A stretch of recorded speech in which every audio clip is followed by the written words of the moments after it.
নমস্কার বন্ধুরা, country food and Sonali's কিচেনের তরফ থেকে তোমাদের সবাইকে জানাই স্বাগত। বাঙালির অত্যন্ত প্রিয় খাবার কিন্তু মাছ। ভাতের সাথে প্রায়শই বা প্রতিদিনই আমরা মাছ খেয়ে থাকি, আর পাবদা মাছটা অনেকেই আমরা ভীষণ পছন্দ করে থাকি। আমার আজকের রেসিপি দই পাবদা। অনেকেই তো অনেক রকম ভাবে বানিয়েছে, আমি কিভাবে বানিয়েছি সেটাই তোমাদের সঙ্গে শেয়ার করব। তাহলে চলো দেখে নেওয়া যাক। তার জন্য দেখো, এখানে প্রথমে একটা প্লেট নিয়েছি, তার মধ্যে পাবদা মাছগুলো এক এক করে আমি রেখে দিচ্ছি। আর মাছগুলোকে আগে থাকতে আমি ভালোভাবে কেটে ধুয়ে তারপরে এই প্লেটের মধ্যে নিয়েছি। দেখো, পাবদা মাছগুলো আমি একদম দেশি পাবদা নিয়েছি, আর সাইজে খুব বেশি বড় না, আবার খুব বেশি ছোট না, মাঝারি টাইপের নিয়েছি। আর এখানে আমি 12 পিস পাবদা নিয়েছি, আর তাতে দেখো স্বাদ মতন লবণ দিয়ে দিলাম, আর 1 চামচ হলুদ গুঁড়ো দিয়ে দিলাম। দিয়ে পাবদা মাছগুলো ভালোভাবে হাত দিয়ে মিশিয়ে নিচ্ছি হলুদ লবণটা। গরমের কথা ভেবেই দই পাবদাটা দুপুরের লাঞ্চে যদি হয় খুবই ভালো হয়। আর দেখো, আমার হলুদ নুন ভালোভাবে মাখানো হয়ে গেছে দেখো সব মাছগুলোতে। এবার কিছুক্ষণের জন্য রেস্টে রেখে দেবো মাছগুলোকে।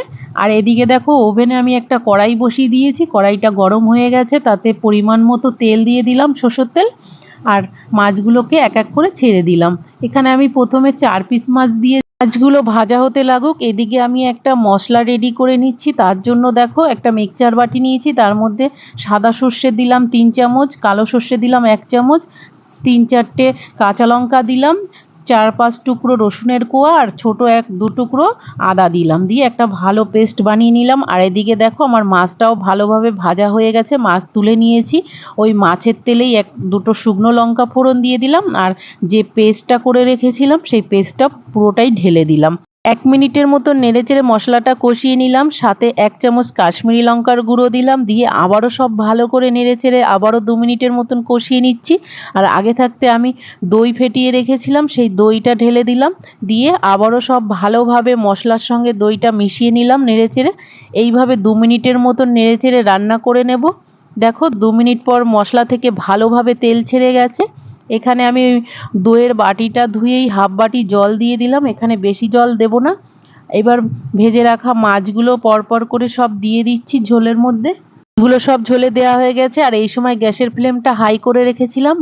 মাছগুলো 2-3 মিনিট জাল করে নেবার পর গ্যাসের ফ্লেমটা আবার আমি একটু মিডিয়াম করে দিয়েছি, আর উপর থেকে 4-5টা কাঁচা লঙ্কা দিয়ে দিয়েছি, আর স্বাদ মতন মিষ্টি দিয়ে দিলাম, আর একটু কাঁচা সর্ষের তেল উপর থেকে দিয়ে দিলাম।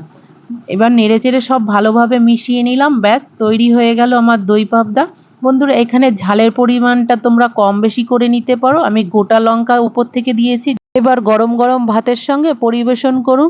আর বন্ধুরা, তোমরা একবার অবশ্যই বাড়িতে এইভাবে ট্রাই করে দেখতে পারো, এটা খেতে খুবই ভালো হয় ও খুবই টেস্টি হয়।